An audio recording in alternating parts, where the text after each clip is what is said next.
नमस्कार, आप देख रहे हैं महुआ बिहार झारखंड में हूं आपके साथ विवेकानंद झा। चलिए अब खबरों का रुख करते हैं। पटना जिले के बिहटा औद्योगिक क्षेत्र में आज एमएसएमई सेक्टर को बड़ी मजबूती मिली है, जब केंद्रीय मंत्री जीतन राम मांझी और बिहार के उप मुख्यमंत्री सम्राट चौधरी ने एमएसएमई प्रौद्योगिकी केंद्र का उद्घाटन किया। इस मौके पर मुजफ्फरपुर, रोहतास, दरभंगा और मुंगेर में स्थापित एक्सटेंशन सेंटरों का भी शुभारंभ किया गया। इस प्रौद्योगिकी केंद्र के जरिए सूक्ष्म, लघु और मध्यम उद्योगों को आधुनिक तकनीकी प्रशिक्षण, मशीनरी, स्पोर्ट और स्किल डेवलपमेंट की सुविधाएं इसमें मिलेंगी। इससे स्थानीय युवाओं को रोजगार के अवसर मिलेंगे और उद्योगों को तकनीकी मजबूती मिलेगी। सरकार का कहना है कि इन केंद्रों के शुरू होने से बिहार में एमएसएमई सेक्टर को नई रफ्तार मिलेगी और आत्मनिर्भरता की दिशा में बड़ा कदम ये साबित होगा। साथ ही साथ कार्यक्रम में उद्योग विभाग के अधिकारी और स्थानीय उद्यमी भी मौजूद रहे। वहीं अगली खबर आरा से है, जहां शहर के कई पेट्रोल पंपों पर पेट्रोल की भारी किल्लत देखी गई है। पेट्रोल लेने के लिए लोगों की लंबी कतारें लग गई और हालात ऐसे बन गए कि एक पंप से दूसरे पंप तक लोग पेट्रोल की तलाश में दौड़ते नजर आए। अचानक आई इस कमी से आम लोगों में बेचैनी और घबराहट का माहौल देखने को मिला। बताया जा रहा है कि सोमवार से ही आरा के अलग अलग पेट्रोल पंपों पर सप्लाई प्रभावित हुई है, जिसके चलते स्थिति और बिगड़ गई। हालांकि प्रशासन ने स्थिति को नियंत्रण में बताया है। भोजपुर डीएम तनय सुल्तानिया ने कहा कि लोगों को पैनिक होने की जरूरत नहीं है। पेट्रोल की पर्याप्त आपूर्ति जारी है और जल्द ही स्थिति सामान्य हो जाएगी। उन्होंने स्पष्ट किया कि जैसे ही रसोई गैस की सप्लाई सामान्य हुई है, वैसे ही पेट्रोल की व्यवस्था भी सुचारू रूप से चल रही है। फिलहाल लोग उम्मीद लगाए बैठे हैं कि जल्द ही पेट्रोल की किल्लत खत्म होगी। जी, गैस एवं पेट्रोल उपलब्धता के संदर्भ में ये हम बताना चाहेंगे। गैस सिलेंडर्स को लेकर भोजपुर जिला में एवरेज जो डिमांड है हम लोगों का, वो लगभग 10,900 सिलेंडर्स का है। आज के भी तिथि में जिला में विभिन्न एजेंसियों के पास 13,794 गैस सिलेंडर्स उपलब्ध हैं। तो जितना हमारा एवरेज डिमांड है, उससे ज़्यादा सप्लाई हमारे 4500 एजेंसीज के पास उपलब्ध है। इसमें किसी भी प्रकार की पैनिक सिचुएशन नहीं है। लगातार अनुमंडल और जिला स्तर पे भी इसकी निगरानी रखी जा रही है। कंट्रोल रूम कार्यरत है, जिसमें जितने भी कॉल्स आते हैं उसका 24 घंटे में निष्पादन किया जा रहा है। पुनः सभी भोजपुर जिला वासियों से अपील है कि गैस सिलेंडर के लिए ऑनलाइन बुकिंग करें और होम डिलीवरी सिस्टम के माध्यम से ही अपनी गैस प्राप्त करें। सोशल मीडिया का फैलाया हुआ भ्रम है। तेल का ऐसा कहीं भी कोई किल्लत नहीं है। ये कस्टमर में पैनिक इतना हो गया, जिस कारण से वो ज़्यादा से ज़्यादा मात्रा में तेल लेना चाह रहे हैं। उसी कारण सब हौच पौच हुआ है। हमारे डीएम साहब तनय सुल्तानिया जी का भी कहना है कि तेल हमारे पूरे भोजपुर जिला में हर जगह अवेलेबल है। मेरे पंप पर भी अवेलेबल है, मगर कस्टमर में बहुत ज़्यादा क्या कहते हैं, अराजकता ऐसी माहौल हो गई कि उनको ज़्यादा से ज़्यादा जल्दी तेल चाहिए कि कहीं ख़त्म ना हो जाए। पुलिस प्रशासन अभी आया था, आधा घंटा रहा, अपना नंबर उम्बर देख गया कि फिर हम लोग आएंगे जैसा जरूरत होगा। नमस्कार, और आप देख रहे हैं महुआ खबर में संजय श्रीवास्तव। देखिए, जहां आरा शहर की बात करें या भोजपुर जिले की, कई पेट्रोल पंप है जहां पे लंबी कतार देखने को मिल रही है। हमारे पीछे आप देख सकते हैं कि किस तरह से कतार लगी हुई है और लोग पैनिक हो चुके हैं। पैनिक हो रहे हैं, पैनिक होने की जरूरत नहीं है, क्योंकि हमारे पीछे जो है लगातार पेट्रोल दिया जा रहा है। देख रहे हैं कतीरा का ये विनायक पेट्रोल पंप है और वहाँ हम खड़े हैं। जिस तरह से आप देख रहे हैं कि लोग कतार में खड़े होकर पेट्रोल ले रहे हैं। पेट्रोल की किल्लत है, लेकिन उतनी नहीं है। कई पेट्रोल टंकी पर जो है अभी नहीं आया है पेट्रोल, लेकिन लगातार पेट्रोल आ रहा है और लोगों को मुहैया कराया जा रहा है। लोग जो है पैनिक हो चुके हैं। पैनिक होने की जरूरत नहीं है। जिला प्रशासन लगातार ये आगाह कर रहा है कि पेट्रोल की। वहीं अरवल के मलाखागंज इलाके में अवैध शराब और ताड़ी के खिलाफ कार्रवाई करने पहुंची उत्पाद विभाग की टीम पर अचानक भीषण हमला कर दिया गया। इस हमले में विभाग के अधिकारी विशाल कुमार समेत कई कर्मी मामूली रूप से घायल हो गए, जबकि टीम को 2 सरकारी गाड़ियां भी क्षतिग्रस्त कर दी गई। जानकारी के मुताबिक उत्पाद विभाग की टीम नियमित गश्ती पर बलिदाद नहर पुल के पास पहुंची थी। तभी गोविंद चौधरी, पवन चौधरी समेत करीब 20 लोगों ने लाठी डंडों से उन पर हमला बोल दिया। देखते ही देखते गांव में अफरा तफरी मच गई और स्थिति इतनी बिगड़ गई कि टीम को पीछे हटना पड़ा। किसी तरह टीम ने अपनी जान बचाकर वहां से निकलने में सफलता पाई। घटना की सूचना मिलते ही टाउन थाना पुलिस मौके पर पहुंची और हालात को नियंत्रित किया। घायलों का इलाज सदर अस्पताल में कराया गया है। पुलिस ने मामला दर्ज कर लिया है और मुख्य आरोपियों की गिरफ्तारी के लिए लगातार छापेमारी की जा रही है। बताया जा रहा है कि इस इलाके में लंबे समय से अवैध शराब और ताड़ी का कारोबार चल रहा है, जिस पर विभाग कार्रवाई कर रहा है। फिलहाल अधिकारी मीडिया से दूरी बनाए हुए हैं। वहीं खबर कैमूर से है, जहां भभुआ सदर अस्पताल में इलाज कराने पहुंचे एक पुलिस जवान और स्वास्थ्यकर्मी के बीच हुई झड़प ने पूरे अस्पताल परिसर को कुछ देर के लिए रण क्षेत्र में बदल दिया। इस घटना में दोनों पक्षों के घायल होने की सूचना है, जिससे मरीजों और परिजनों में अफरा तफरी मच गई। जानकारी के अनुसार नगर थाने में तैनात सिपाही मोहम्मद इरफान पेट दर्द की समस्या और दस्त की शिकायत लेकर इमरजेंसी वार्ड पहुंचे थे, जहां स्वास्थ्यकर्मी राजकिशोर बिंद ने उनका इलाज किया। लेकिन इलाज के दौरान किसी बात को लेकर विवाद बढ़ गया और मामला लात घुसे तक पहुंच गया। पुलिस जवान का आरोप है कि सलाइन के दौरान लापरवाही हुई है, जिसके बाद बहस और मारपीट हुई, जबकि स्वास्थ्यकर्मी का कहना है कि वह अन्य मरीजों को देख रहे थे, तभी हमला किया गया। घटना की सूचना मिलते ही सिविल सर्जन और नगर थाना पुलिस मौके पर पहुंची और जांच शुरू कर दी है। दोनों पक्षों के बयान दर्ज किए जा रहे हैं और मामले की गंभीरता से जांच जारी है। प्रशासन ने कहा कि जांच के बाद दोषियों पर सख्त कार्रवाई की जाएगी। कहने से तबीयत खराब हो गया था, हम आए थे यहाँ तो इलाज के बाद हमको भर्ती कर दिया। पानी चढ़ा रहा था तो पानी चढ़ने के पानी खत्म हो गया, जिसमें से मेरा पूरा ब्लडिंग पूरा निकलने लगा। तो एक लेडीज बगल में थी, हमको पूरा जल्दी जल्दी निकाल को बंद किया, बोली कि जाइए वहाँ जाके उसको बंद करा दीजिए। हम वहाँ गए तो बोला कि ब्लड हमको पूरा नीचे गिर रहा है, तो बोला कि हम पहले इमरजेंसी लोग के देखे, तुमको देखे वही बहस वस कर दिया। हम तो वही में हर सबको स्टाफ को बुला दिया, इसमें गुस्सा कर बहुत मारा। हम कौन मारा? यहाँ का स्टाफ लोग मारे। कितने लोग थे? 5-6 थे। आपका क्या नाम है? मेरा नाम एमडी इरफान। तो अपने से उधर निकाल के आया, बस मारने लगा। इमरजेंसी में था वहाँ चांदपुर गेट पे था, हम अपने काउंटर पे थे वहाँ पे 9 नंबर में। वहाँ से फ्लूड लेकर जा रहे थे हम लगाने के लिए, अपने से उधर से निकाल के ब्लड गिरा के आया, हमको मारने लगा। कौन मारने लगा? कौन मारने लगा? वही जो पुलिस लाइन के लूज मोशन पर से क्या नाम उनका नाम इरफान करके है, पर्ची है। पहले से एडमिट थे, ना एडमिट थे। वो इलाज के क्रम में स्वास्थ्यकर्मी और पुलिस के बीच में झड़प हुई है। इसके बारे में अभी ज़्यादा कह नहीं सकते हैं, जांच का विषय है। वहीं बिहार के पूर्वी चंपारण से शिक्षा व्यवस्था को शर्मसार करने वाला एक मामला सामने आया है, जहां मोतिहारी जिले के आदापुर प्रखंड स्थित UMS उचीडी स्कूल का एक नया वीडियो जो है वो सोशल मीडिया पर तेजी से वायरल हो रहा है।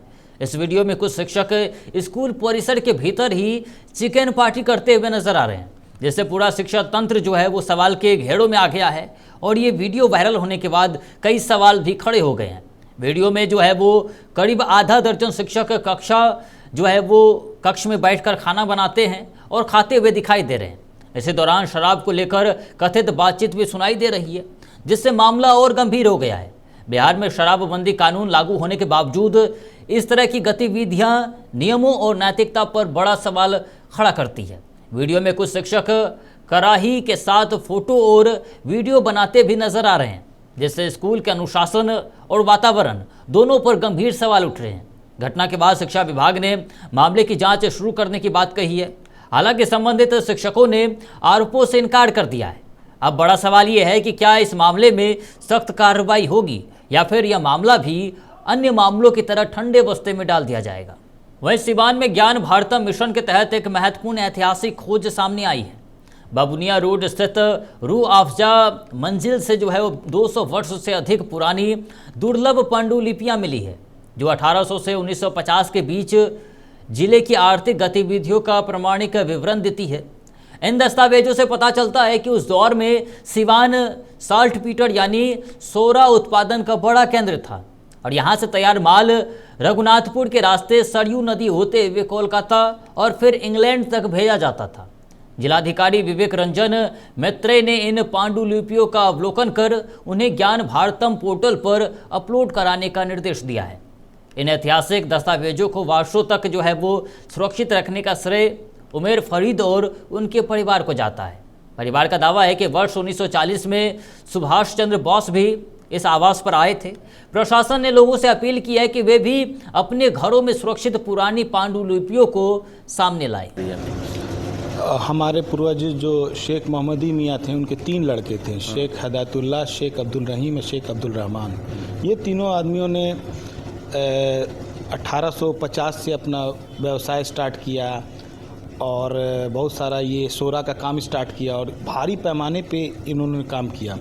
और किसानों सोरा क्या होता है? सोरा जो आपको ये सर्फ बनता था, उससे बहुत सारा बारूद भी होता था, बहुत सारा गुरु शिष्य परंपरा की ये सब नॉलेज को आज के मॉडर्न युग में इसको संरक्षण और संवर्धन के लिए इसके डिजिटाइजेशन की कार्रवाई की जा रही है। ज्ञान भारतम स्कीम 7 वर्षों के लिए भारत केंद्र सरकार द्वारा लॉन्च की गई है। इसके लिए कुल वित्तीय प्रावधान भी किए गए हैं लगभग 400 करोड़ का, और राज्यों की मदद से ये अपने समृद्ध हिरासत के ये जो अवशेष हैं पांडुलिपियों के स्वरूप में, उसको डिजिटाइज करने का एक प्रयास है।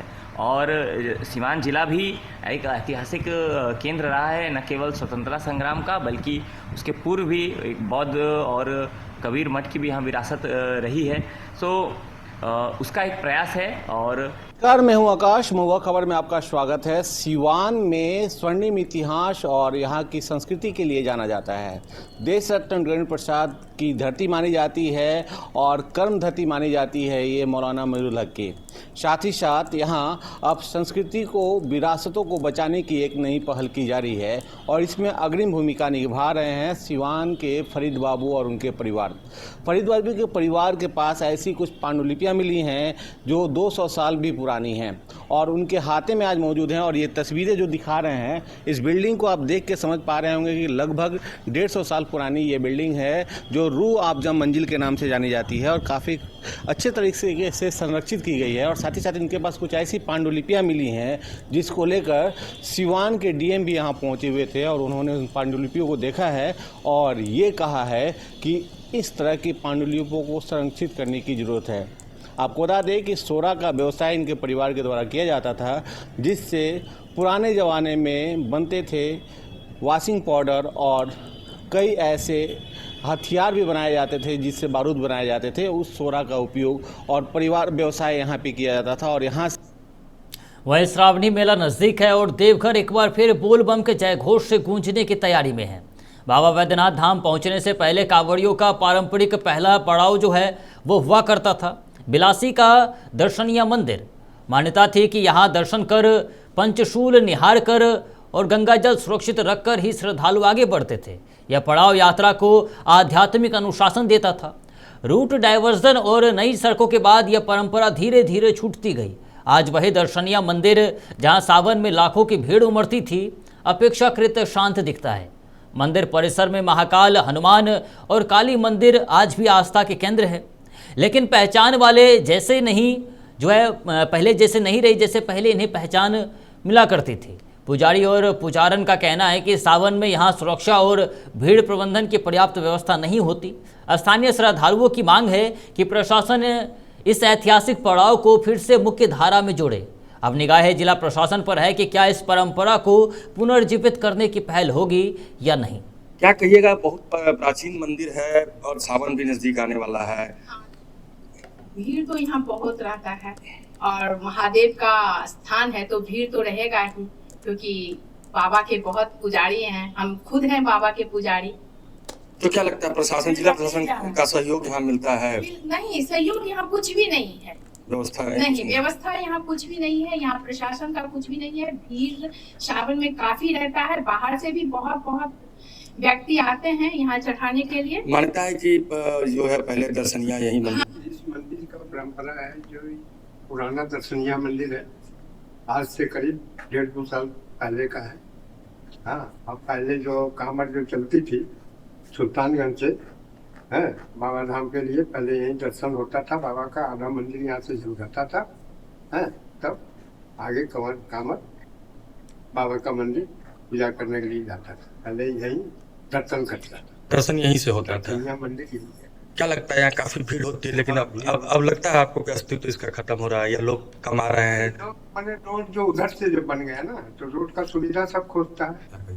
पुराना है, 150 वर्ष का स्थापित किया हुआ है मंदिर और सावन में भीड़ लगता है नगरवासियों का। बाहर से भी काफी लोग आते हैं। बाहर से तो सुरक्षा की जगह अगर बात करें तो क्या प्रशासन द्वारा, जिला प्रशासन द्वारा कुछ मुहैया कराया जाता है यहाँ पर? प्रशासन तो नहीं आता है, सुरक्षा कुछ भी नहीं है। सुरक्षा कुछ भी नहीं है, तो नहीं हो रहा है। सावन नजदीक भी आ रहा है। वहीं धनबाद जिले के पूर्वी टुंडी प्रखंड के लाहबेड़ा गांव में सामाजिक सौहार्द की प्रेरक तस्वीर सामने आई है। रूपन पंचायत के इस गांव में ऊपर टोला और नीचे टोला के बीच 12 वर्षों से चला आ रहा विवाद अब समाप्त हो गया है। पंचायत नेतृत्व और पुलिस प्रशासन की संयुक्त पहल ने वह कर दिखाया जो वर्षों से संभव नहीं हो पाया था। रूपन पंचायत के मुखिया सतीश मुर्मू और पूर्वी टुंडी थाना प्रभारी नीतीश कुमार ने दोनों पक्षों के बीच लगातार संवाद स्थापित किया। बैठकों, समझाइश और भरोसे के माहौल ने धीरे धीरे दूरियां कम की। इसका परिणाम महामिलन के रूप में सामने आया, जहां दोनों टोला के ग्रामीण एक साथ पत्तल पर बैठकर भोजन करते हुए नजर आए। यह दृश्य किसी पर्व से कम नहीं था। ग्रामीणों ने पारंपरिक रीति रिवाजों के साथ एक दूसरे को गले लगाकर पुरानी रंजिश को विदा किया। गांव में खुशी और उत्सव का माहौल है। स्थानीय लोग इसे नई शुरुआत मान रहे हैं। प्रशासन और पंचायत की इस पहल की क्षेत्र में व्यापक सराहना की जा रही है। तो रंजिश आज गांव में खत्म हुआ, क्या कुछ करना चाहिए? और क्या कहेंगे, आज तो खुशी जैसे देख रहे हैं कि किस तरह सभी ग्रामीण खुशी से झूम रहे हैं और हमारे थाना प्रभारी काफी सहयोग किए हैं। कह सकते हैं कि पूरी तो हम थाना प्रभारी को श्रेय देते हैं और ग्रामीण जो बुद्धिजीवी है, ग्रामीण के जो आगे जो लीड कर रहे हैं उन लोग का भी हम बहुत सराहना करते हैं, जो सदियों से चल रहा है। सदियों क्या भारत तो रंजिश आज गांव में खत्म हुआ। वहीं हजारीबाग के सदर अस्पताल की व्यवस्था को लेकर समाज सेवी अभिषेक कुमार ने सांसद प्रतिनिधि रंजन चौधरी पर तीखा हमला और सवाल उठाया है। उनका आरोप है कि अस्पताल में मूलभूत सुविधाओं की कमी बनी हुई है, जबकि निरीक्षण और फोटो से जो है वो आगे ठोस सुधार नजर नहीं आता है। अभिषेक कुमार के मुताबिक भीषण गर्मी में वार्डों में एसी और पंखों की समुचित व्यवस्था नहीं है। साफ सफाई और पेयजल जैसी आवश्यक सुविधाओं की स्थिति भी संतोषजनक नहीं बताई गई। क्या कुछ कहना चाहेंगे? शेख भिखारी अस्पताल में बता दें कि कल जो मामला आया था कि वहाँ पे ऑक्सीजन नहीं है, एसी नहीं चल रहा है, पंखा नहीं चल रहा है, वहाँ का व्यवस्था चौपट है, तो इसकी जिम्मेवारी कौन लेगा? इसका जिम्मेवारी संसद विधायक का काम है कि वहाँ का हॉस्पिटल का व्यवस्था ठीक होना चाहिए।